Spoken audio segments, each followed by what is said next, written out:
Nagbukas ang pelikula sa pamamagitan ng pagpapakita ng isang babaeng nagngangalang Tika. Siya ay isang estudyanteng nag-aaral ng arkitektura sa isang unibersidad. Si Tika ay isang batang babae mula sa isang simpleng pamilya. Dahil sa mahirap na kalagayan ng kanyang pamilya, madalas siyang binubuli ng kanyang mga kaibigan. Then there is Tika, second brother's Tika, who is a student majoring in theater. Pangarap ni Tika na balang araw ay maging isang profesional na producer. Tapos yung huli ay si Dottie, ang bunsong kapatid ni Tika na nasa elementarya pa lang. Kahit na kulang ang kanilang pamilya, ang tatlong anak na ito ay laging masaya ang kanilang mga araw. Kung tutuusin, para makakuha ng libreng pagkain, dumalo sila sa kasal ng hindi kilalang tao, hanggang sa tuluyan na silang ma-expel dahil nahuli sila ng mag-asawa. Hanggang isang araw ay biglang namatay ang kanilang ama na siyempre nag-iwan ng napakalalim na kalungkutan para sa simpleng pamilya. Hindi maiiwasang mag-adapt sila nang wala ng tatay. Maging si Tika at dahil sa pagpapahayag ng kanilang pagnanais na huminto sa pag-aaral at piliin na magtrabaho. Gayunpaman, lubos na iginagalang ng ina ang kagustuhan ng ama na ipadala ang kanyang mga anak sa langit. Kinabukasan, biglang dumating ang isang abogado at ang kanyang katulong, na naglalayong magbigay ng isang video na ginawa ng ama. Sa video, inihayag ng ama kung gaano niya kamahal ang kanyang pamilya at sinabi rin niya na anak siya ng isa sa pinakamayamang pamilya sa Indonesia. Na may napakalaking mana, 21 taon, pinili ng ama na mamuhay ng isang simpleng buhay upang ang kanyang mga anak at asawa ay maging simple at malayang mga figura. Ngunit pagkatapos ng kanyang pag-alis, plano ng ama na ibigay ang lahat ng kanyang mana sa kanyang mga anak at asawa upang maramdaman nilang sila ay mga mayayaman. Noong una ay hindi sila naniwala, ngunit nang pumunta sila sa bangko para mag-withdraw ng pera, talagang nakakuha sila ng 500 million rupee at hindi lang yun, maaari silang mag-withdraw muli ng pera pagkatapos maubos ang pera.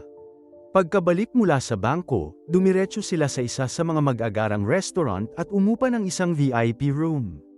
Ngunit sa kasamaang palad ang VIP room ay para sa 5 tao, habang sila ay 4 na tao lamang.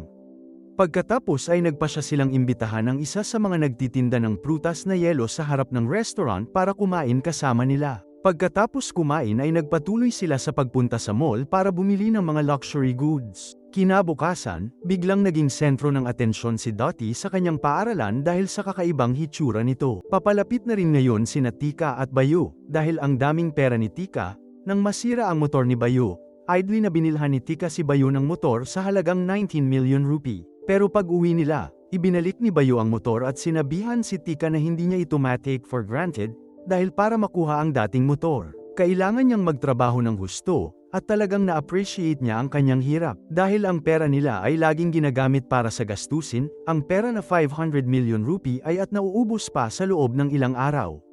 Pagkatapos noon ay bumalik sila sa panunood ng video ng kanilang ama na nagsabing sa lalong madaling panahon ay makakatanggap sila ng 15 billion rupee.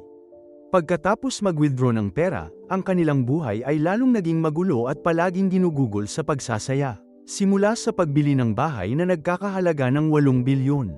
Pambili ng mamahaling furniture, pati ang security guard sa furniture shop ay binili rin nila. Hindi lang yun, bumili rin sila ng 3 sasakyan ng sabay-sabay, kahit na wala sa kanila ang makapagmaneho ng sasakyan. Sa kabilang banda, unti-unting lumalapit kay Tika ang mga kaibigan ni Tika na dating nang-aasar sa kanya. Lalong humihina rin ang relasyon ni Tika sa mga dati niyang kaibigan dahil ngayon ay mas nakikihalubilo siya sa mga mayayamang kaibigan.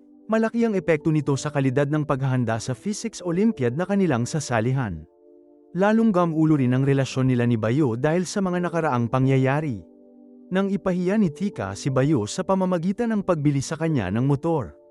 Sa kabilang banda, dahil sa papalapit ang mga pagtatanghal sa teatro, ngunit ngayong malaki na ang pera ni Duda, minamaliit na rin niya ang mga bayarin sa aktor, na para bang hindi mauubos ang pera.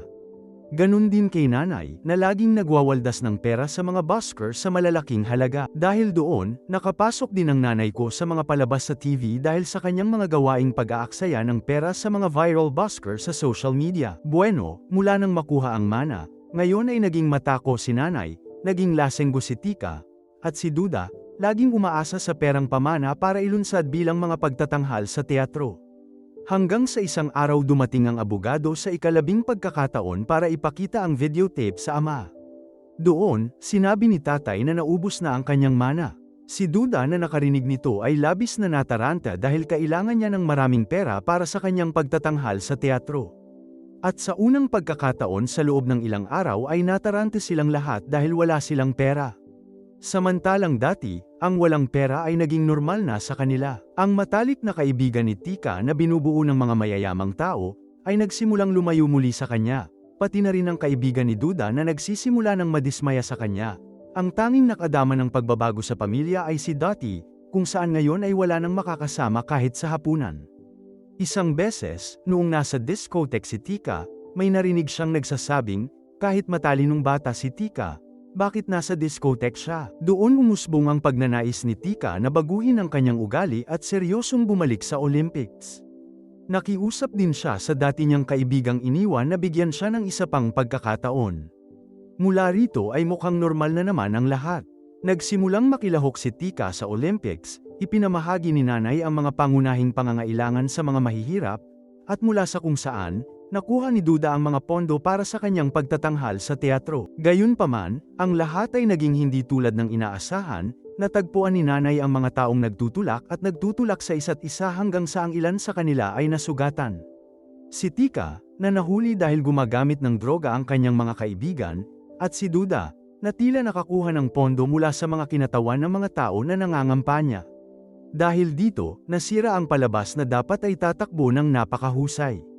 Hindi natuloy ang lahat sa plano at nagkawatak-watak, pero buti na lang negative ang resulta ng test ni Tika sa urine test. Tila hindi sapat ang mga pangyayari para maging miserable sila.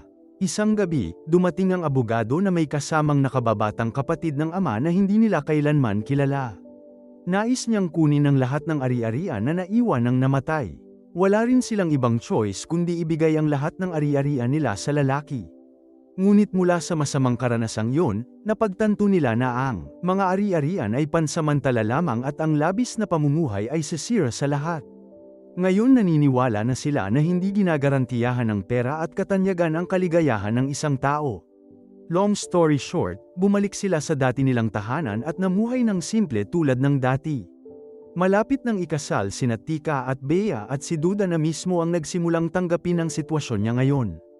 Pero bago magsara ang pelikula, bigla na lang silang nagkaroon ng isa pang abogado na ipinakita ang huling video ng ama na nagpahayag ng kanyang paghingi ng tawad sa pag-alis ng kaligayahan ng kanyang pamilya sa pagpapakita ng kanyang nakababatang kapatid. Gayunpaman, hindi pala nakababatang kapatid ang lalaki, kundi isang malapit na kaibigan ng ama na sinabihan na magkunwaring nakababatang kapatid. Marami pa rin pala ang yaman ni tatay. Nais lang bigyan ng leksyon ng ama ang pamilya, kung marami kang kayamanan ay hindi mo maitatago ang iyong lambingan, at ang pagkakaroon ng masaganang yaman ay hindi maibabalik ang pagkakaibigang binuo ng maganda. Pagkatapos nito ay nagtatapos ang pelikula.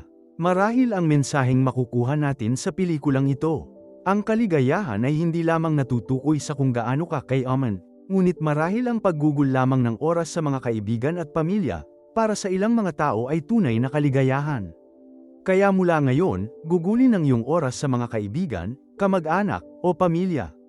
Para pag namatay tayo sa huli, wala nang pagsisihan.